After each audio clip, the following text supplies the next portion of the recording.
Welcome back to Niyogi IAS and today we are going to discuss another important topic जो इस बार के prelims के लिए काफ़ी ज़्यादा इंपॉर्टेंट और काफ़ी ज़्यादा वैल्यूएबल हो सकता है. So let us look into the idea how 5.5 billion that is being carried out, that is being created as a fund for saving the forest is going to get delivered, all right? And क्या ये enough है अपने आप में? So let us go into this idea, let us understand what is tropical forest forever facility.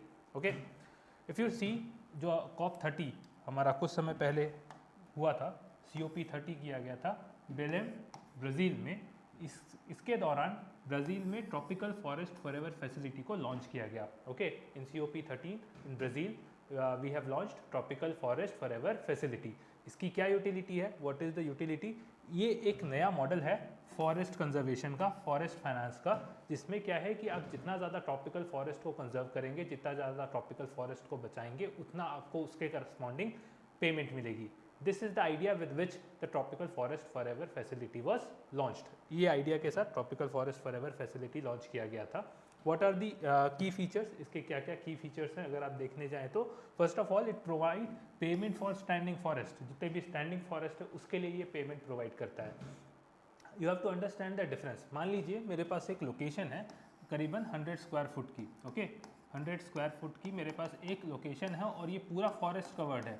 इसमें पूरे जगह पे मेरे क्या है, फॉरेस्ट का जो प्रायर डेफिनेशन है वो मीट हो रहा है. तो इस एरिया पे मैं, इस एरिया की अगर मैं पर्टिकुलरली बात करूं तो ये पूरा एरिया जो अवेलेबल है उसके करस्पॉन्डिंग मुझे पेमेंट मिलेगी, बजाय कि सिर्फ उस एरिया के जहाँ पे मैं डिफॉरेस्टेशन को अवॉइड कर पा रहा हूँ. मतलब अगर आप पहले की फैसिलिटीज़ या जैसे ग्रीन एनवायरनमेंट फैसिलिटी या अदर पेमेंट मैकेनिज्म की बात करते हैं तो वहाँ पे जो पेमेंट हमको दी जाती थी या फिर पेमेंट किसी भी कंट्री को की जाती थी वो किसके बेसिस पे होती थी? वो इस बेसिस पे होती थी कि आपका जो भी फॉरेस्टेड एरिया डिफॉरेस्टेशन के लिए जा रहा है आप उसको बचा पा रहे हो कि नहीं बचा पा रहे हो. Basically it was focused upon how much area is going to get under deforestation और उसके प्रोटेक्शन के लिए आपने क्या किया है. पर यहाँ पे ट्रॉपिकल फॉरेस्ट फॉरएवर फैसिलिटी में ये चीज़ डिफरेंट है. Here we are not only focused upon the area which is getting deforested. Deforested areas के ऊपर ही हम लोग हमारा फोकस नहीं है. हमारा फोकस और किस चीज़ पे है? हम फोकस कर रहे हैं उन सारे स्टैंडिंग फॉरेस्ट के लिए जो अवेलेबल है. ओके, पूरा का पूरा फॉरेस्टेड एरिया है उसके करस्पॉन्डिंग यहाँ पर पेमेंट करी जाएगी कंट्रीज़ को. ऑलराइट, इस फंड का साइज अगर हम देखें तो अराउंड 5.5 बिलियन अभी तक प्लेज किया गया है with one of the largest contribution coming from Norway. Norway जो है one of the largest contributor है और टोटल कंट्रीब्यूशन कितना प्लेज किया जाना है इसमें? तो 5.5 बिलियन किया जाना है. Alright, again what one of the very important aspect, बहुत ही इंपॉर्टेंट एस्पेक्ट इसका क्या है कि ये एक जो है इन्वेस्टमेंट बेस्ड सिस्टम है. इन्वेस्टमेंट बेस्ड सिस्टम है, ना कि एक पेमेंट बेस्ड सिस्टम या ग्रांट बेस्ड सिस्टम. मतलब ये 5.5 बिलियन डॉलर इकट्ठा तो किया जाएगा पर इसका इस्तेमाल कैसे करना है? इसको क्या डायरेक्टली पेमेंट करनी है कंट्रीज़ को? नो, ये डायरेक्टली ग्रांट्स की तरह या फिर असिस्टेंस की तरह नहीं जाने वाला. इस 5.5 बिलियन डॉलर्स को जो कलेक्टिवली हम इकट्ठा कर रहे हैं इसका इस्तेमाल कैसे किया जाएगा? पहले इसको सस्टेनेबल इन्वेस्टमेंट में हम लगाएंगे. ये जो कलेक्टिव फंड बन रहा है इसको सस्टेनेबल इन्वेस्टमेंट के थ्रू तरफ लेकर जाएंगे.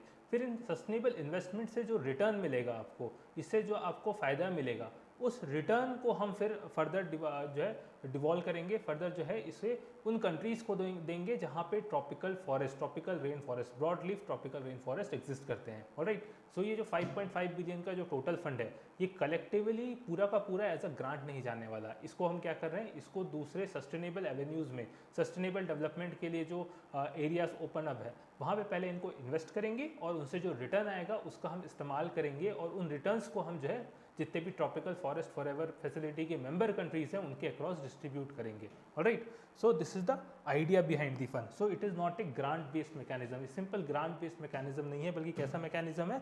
Investment return based mechanism, investment return based model है. ये इन्वेस्टमेंट होगा, उससे जो रिटर्न आएगा उसको हम जो है उसको हम बाकी कंट्रीज़ के अक्रॉस स्प्रेड करेंगे. ऑलराइट, इसमें भी ये कहा गया है कि जो 20% ऑफ द फंड है इसको रिजर्व रखना है. किसके लिए?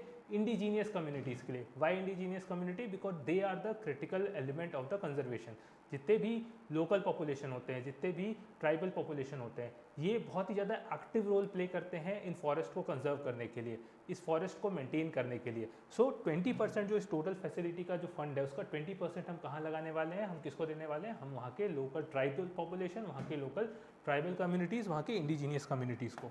ओके, एम्फेसिस क्या है, इंपॉर्टेंस एम्फेसिस इस पूरे के पूरे प्रोडक्ट का, इस पूरे प्रोग्राम का ये है कि we have to build community participation और जो है कम्युनिटी पार्टिसिपेशन एंड को डिज़ाइन मैकेनिज्म जो है, जिसमें जो है लगातार सभी लोग एक्टिवली पार्टिसिपेट कर रहे हो कंजर्वेशन में, वो हम यहाँ पे डिज़ाइन करना चाह रहे हैं।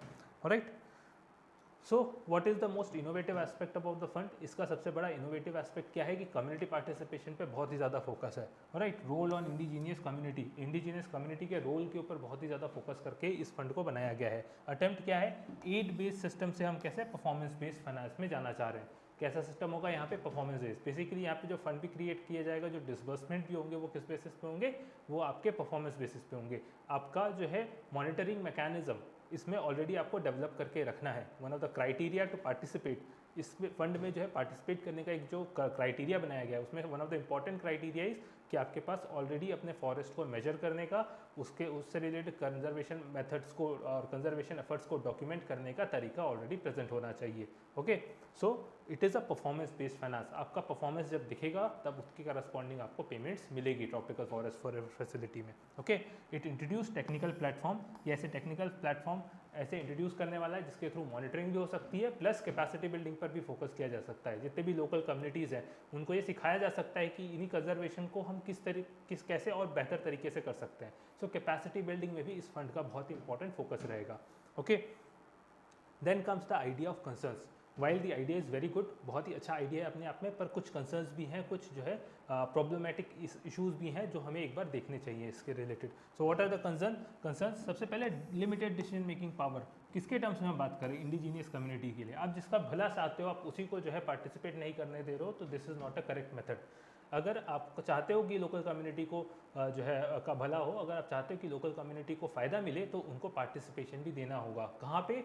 गवर्नेंस के टर्म्स में। They should be allowed to participate in the meetings. इनको जो है मीटिंग्स में, इनको डिसीजन मेकिंग में एक्टिवली पार्टिसिपेट करने का हमें मौका देना पड़ेगा, जैसा कि हम अपने पंचायती राज सिस्टम्स में करते आए हैं। और जो है एक्सटेंशन जो इसका हमारा Panchayati Raj extension into the schedule area का जो एक्ट है उसके थ्रू हम करते आए हैं। ओके, सो इंडिजीनियस कम्युनिटीज़ को हमको कहीं ना कहीं गवर्निंग सिस्टम में, गवर्नेंस बॉडी में पार्टिसिपेट करने देना होगा। Eight the same time market based approach क्या कहना चाह रहे हैं? अगेन, क्योंकि यहाँ पे इन्वेस्टमेंट रिटर्न मॉडल है, तो कई सारे एक्सपर्ट्स का क्या कहना है कि this is a new form of colonialism. ये क्या है? एक नया फॉर्म है कॉलोनियलिज्म का, जहाँ पे जो कैपिटल ड्रिवन कंट्रीज़ हैं वो ग्लोबल आपके जो साउथ हैं, ग्लोबल साउथ के कंट्रीज़ हैं, उनको डोमिनेट करना चाह रहे हैं, for their effort to conserve the forest. Okay, तो यहाँ पे पैसों के थ्रू उनके कंजर्वेशन को वो डोमिनेट करना चाह रहे हैं जो ग्लोबल साउथ में ऑलरेडी कैरिड आउट हो रहे हैं। This is one of the concern. तो एक फॉर्म ऑफ ग्रीन कॉलोनियलिज्म या न्यू कॉलोनियलिज्म के फॉर्म में इसको जो है देखा जा रहा है। At the same time focus on finance में ignore the root cause of deforestation. जो रूट कॉज है उसको ये फैसिलिटी कहीं से भी एड्रेस नहीं कर सकती। उसका क्या कहना है कि आपको स्टैंडिंग फॉरेस्ट के लिए हमारे पेमेंट्स मिलेंगे, but the root cause such as agriculture related aspect, agriculture expansion related aspect, mining activity, oil extraction related activity, infrastructure projects, इन सब पे इसका डिस्कशन नहीं है, इन सब पे इनका कोई फोकस नहीं है। Okay, so this is another important concern. उसके बाद अगर आप देखें तो देयर इज़ इनएडिक्वेट कंपनसेशन। जो कंपनसेशन दिया भी जा रहा है इस फॉरेस्ट फॉरएवर फैसिलिटी के अंदर वो बहुत ही कम है। कितना है? Only $4 per hectare. तो इसको बहुत ही ज़्यादा लो माना गया है। Right, eight the same time risk of the fund diversion is high, because payment system जो डेवलप होंगे वो गवर्नमेंट के थ्रू डेवलप होंगे, तो डेफिनेटली डाइवर्जन, लीकेजेस, करप्शन, ये सारे के सारे इशूज़ हमको कहीं ना कहीं फेस करने को मिल सकते हैं। Right, apart from that large scale structural issues भी इसमें कहीं ना कहीं मिलते हैं। कैसे स्ट्रक्चरल इशूज़ हैं? Power imbalance in terms of global conservation. Right, सबसे बड़ा इशू जो है वो कहीं ना कहीं जब भी आप फॉरेस्ट मेंटेनेंस की बात करते हैं या फिर फॉरेस्ट को एक्टिवली प्रिजर्व करने की बात करते हैं by the community, by the local population, तो लैंड राइट बहुत इंपॉर्टेंट हो जाता है। Land rights become very very important. Okay, और ये लैंड राइट अभी भी जो है remains the central problem in the entire system. पूरे सिस्टम में सबसे बड़ा सेंट्रल प्रॉब्लम जो अभी भी चलता रहा है वो क्या है कि जो लोग ये कंजर्वेशन एफर्ट्स कैरी करते आ रहे हैं, जो लोग इस कंजर्वेशन एफर्ट्स को में एक्टिवली पार्टिसिपेट करते हैं एट द ग्राउंड लेवल, उन्हीं के पास लैंड राइट अवेलेबल नहीं है। Those are the people who do not actually have the land rights. Okay, इसके अलावा इंडिजीनियस कम्युनिटी का जो प्रोटेस्ट हुआ था COP30 के टाइम पे, वो दिखाता है कि वो ये अप्रोच अपने आप में कैसे एक्सक्लूजनरी है। जितने भी इंडिजीनियस कम्युनिटी थे ब्राज़ील में, उन्होंने कलेक्टिवली जो है इस COP30 में प्रोटेस्ट करने की कोशिश करी थी अगेंस्ट द डिस्कशन। तो ये पहले ही शो कर रहा है कि आप जो है एक एक्सक्लूजनरी मेथड से इस सिस्टम को डेवलप कर रहे हो, जहाँ पे लोकल कम्युनिटी को रिप्रेजेंटेशन ही नहीं दिया जा रहा है और उनको गवर्नेंस में पार्टिसिपेट ही नहीं दिए जाना है। Okay, so these are the critical issues. But what is the core argument? What is the core idea? Okay, finance alone is insufficient to protect the forest. This is something we have to understand. Even with the perspective of global forest forever facility, सिर्फ finance देने से काम नहीं चलेगा.